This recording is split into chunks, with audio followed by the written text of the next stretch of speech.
اور ایمان لانے میں مردوں میں آپ سب سے پہلے ہیں، بڑی عمر کے مردوں میں آپ سب سے پہلے ہیں۔ اور صدیق اکبر کا حال یہ تھا کہ جب ابو جہل آپ کے پاس آ کر کے کہتا ہے کہ اگر کوئی یہ کہے کہ میں رات کے تھوڑے سے حصے میں مسجد حرام سے مسجد اقصی تک گیا تو آپ کیا کہیں گے؟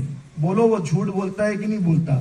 صدیق اکبر نے کہا پہلے یہ بتا کہ یہ بات کہتا کون ہے؟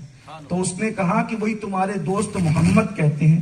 سرکار صدیق اکبر نے کہا یہ چھوٹی بات ہے، مسجد حرام سے اقصی تک جانے کی چھوٹی بات ہے، اس سے بڑی بھی کہیں گے تو میں اس کی تصدیق کروں گا۔ یہ ہے تصدیق کا۔ آج ہمارا تصدیق کا حال بھی بڑا عجیب ہو گیا، بہت معذرت کے ساتھ مسلمانوں کو میں دیکھ رہا ہوں، حدیث معلوم ہے، تصدیق نہیں کر پا رہے دل سے۔ بولو اگر دل سے تصدیق کرتے تو پولیس کے رجسٹر میں نام آتا ہے تو بے چین ہو جاتے ہو، جبکہ اللہ کے رسول نے فرمایا جب تم نماز نہیں پڑھتے تو تمہارا نام جہنم کے دروازے پہ لکھ دیا جاتا ہے۔ بولو اس کی تصدیق دل سے کرتے ہو؟ اگر دل سے اس کی تصدیق کرتے تو پولیس کے رجسٹر میں نام آنے پر جتنا بے چین ہوتے، جہنم کے دروازے پر نام لکھا جانے سے اس سے زیادہ بے چین ہو جانا چاہیے تھا، لیکن ہم بے چین نہیں ہوتے۔ کیوں؟ اس لیے کہ زبان تصدیق کر رہی ہے لیکن دل شاید منافق ہے۔ بڑی معذرت کے ساتھ کیا حضور علیہ السلام کی یہ حدیث ہمارے کانوں تک نہیں پہنچی کہ کعبے میں زنا کرنا اور سود کھانا دونوں برابر ہے؟ اگر دل تصدیق کرتا تو سود کا لقمہ کھانے کی مسلمان ہمت کرتا؟ کیا حضور علیہ السلام کا یہ فرمان ہمارے کانوں تک نہیں پہنچا کہ سود کا ایک لقمہ کھانے والا اپنی ماں کے ساتھ 36 مرتبہ زنا کرنے والے کے برابر ہے؟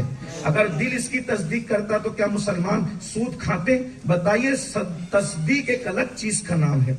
زبان جو ہے وہ کچھ کہہ رہی ہے لیکن دل اس کی تصدیق نہیں کر پا رہا ہے۔ اس لیے دو صفات ہوتی ہے صدیق اکبر کی، وہ صادق ہوتا ہے اور وہ مصدق ہوتا ہے۔ اور پھر فرمایا دو صفات فاروق اعظم کی ہوتی ہے۔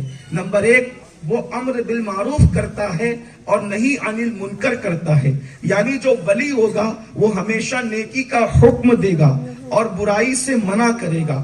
اللہ کا ولی کبھی بھی جو ہے اس کے سامنے اگر برائی ہو رہی ہو تو وہ برائی کو ہضم نہیں کرے گا۔ بڑی معذرت کے ساتھ بے شمار لوگ ہیں جن کے ساتھ ولایت کا ٹائٹل ہے، میں ان سب کو نہیں جانتا، لیکن حالات اور معاشرے کی بنیاد پہ کہہ رہا ہوں، اگر انسان سونے کی انگوٹھی پہن کر کے آیا ہے اور مالدار ہے تو ہم کہنے کی ہمت نہیں کرتے کہ یہ سونا پہننا حرام ہے۔ آپ سے پوچھنا چاہتا ہوں، ہمارے سامنے لوگ نماز کے وقت بیٹھے ہوتے ہیں، ہم ان کو امر بالمعروف نہیں عن المنکر نہیں کرتے، مگر یاد رکھنا اللہ کے بندو، اچھی طرح سے یاد رکھنا، اگر ہمارے سامنے گناہ ہو رہا ہو اور ہم روک سکتے ہیں اور ہم نے گناہ ہوتے ہوئے نہ روکا تو فرمایا اللہ کے رسول علیہ السلام نے گناہ کو نہ روکنے والا گناہ کرنے والے کے مترادف ہے، گناہ کرنے والے کے گناہ میں شامل ہے۔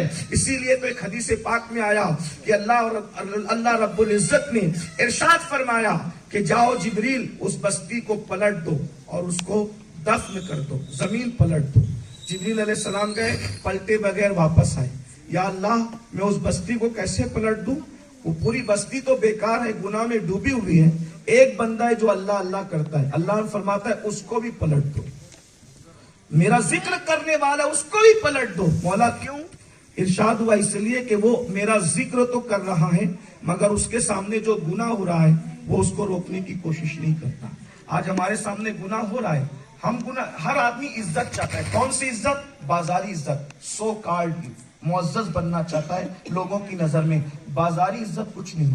اگر بازاری عزت سب کچھ ہوتی تو یہ جو ناچ رہے ہیں ہیرو لوگ، ان کی عزت زیادہ ہے یا ہم لوگ کی عزت زیادہ ہے؟ اگر آپ کے اس دیہات کے اندر کوئی ہیرو ناچنے کے لیے آتا تو اس سے زیادہ پبلک جمع ہوتی، جس میں امین القادری آیا ہے، تو اس کی عزت زیادہ ہے یا میری عزت زیادہ ہے؟ آپ مجھے بتائیں۔ اگر اسی کو لوگ عزت سمجھتے، پوسٹر والی عزت کو، نام کے القاب کی عزت کو، تو پھر یہ عزت تو ہم سے زیادہ نچنیوں کو مل گئی، لیکن یہ عزت نہیں ہے۔ عزت کیا ہے؟ وَلِلَّهِ الْعِزَّةُ وَلِرَسُولِهِ وَلِلْمُؤْمِنِينَ، عزت اللہ کے لیے، اللہ کے رسول کے لیے اور مومنوں کے لیے ہے۔ ہم سوچتے ہیں کہ میں نے کسی کے سامنے اگر حق بات کہہ دی تو وہ ناراض ہو جائے گا۔ میں پوچھنا چاہتا ہوں، اگر یہی بات امام حسین بھی سوچ لیتے، آپ کے سامنے میں یہ بات رکھنا چاہتا ہوں مسلمانوں، جتنے آپ سیدوں کے ہاتھ چومتے ہیں، اگر امام حسین خاموش ہو جاتے یزید اس سے زیادہ امام حسین کے ہاتھ چومتا، امام حسین کے اس سے زیادہ پیر چومتا. جتنی نظر آپ لوگ پیش کرتے ہو لفافوں کی شکل میں سادات کو، اس سے کہیں زیادہ یزید پیش کرتا. پیش کرنے کی پیشکش وہ کر چکا تھا. امام عالی مقام نے فرمایا مجھے یزید کی نگاہ میں معزز بننے سے بہتر ہے کہ میں یزید کی نظر میں ذلیل ہو کر کے اللہ کی نگاہ میں ہمیشہ کے لیے عزت پالوں. ایک ذلیل کی نگاہ میں ذلیل ہونے کی حیثیت کیا ہے؟ ایک ذلیل کی نگاہ میں ذلیل ہونے کی حیثیت کیا ہے؟ زندگی کا مزہ تو یہ ہے کہ خالق عزت کے سامنے انسان عزت حاصل کرے. خدا بندے سے خود پوچھے بتا تیری رضا کیا ہے؟ امام علی مقام نے حسینیت نام شربت کھچڑے نعرے اور کڑوں کا نہیں ہے. حسینیت نام ہے باطل کے خلاف ڈٹ جانے کا. اگر آج امت کا ہر فرد اپنے اندر حسینی جذبہ پیدا کر لے، میں سمجھتا ہوں معاشرے سے گناہ ختم ہو جائیں گے. کیا یہ حدیث مسلمانوں تک نہیں پہنچی؟ اللہ کے رسول علیہ السلام نے فرمایا جو شرابی کو عزت کے ساتھ اپنی محفل میں جگہ دے گا اللہ قیامت کے دن اس کو اندھا اٹھائے گا. پھر بھی شرابی لوگ اگر مالدار ہو ہماری شادیوں میں آتے ہیں تو ہم اس کے لیے کھڑے ہوتے ہیں کہ نہیں ہوتے ہیں؟ ان کو کارڈ دیتے ہیں کہ نہیں دیتے ہیں؟ مولوی صاحب کو اتنی عزت نہیں دیتے جتنا مالدار شرابی کو دیتے ہیں. حضور علیہ السلام کا فرمان نہیں پہنچا ولی نہیں بن سکتے. ولی بننے کے لیے امر بالمعروف نہیں عن المنکر، اور یہ بہت کٹھن ڈگر ہے، آسان نہیں ہے. اس کے لیے گالیاں سننا پڑتا ہے، اس کے لیے ذلیل ہونا. اور یاد رکھنا ذلیلوں کی نظر میں ذلیل ہونے کا خوف دل سے نکال دو. اگر عزت چاہتے ہو تو اللہ کے یہاں اللہ کی عزت ہے. 2 صفتیں عثمان غنی کی رضی اللہ تبارک و تعالی. ولی ہمیشہ سخی ہوتا ہے، لٹانے والا عثمان غنی کی طرح. لوٹنے والا کبھی ولی نہیں ہوگا. جو جس نیت سے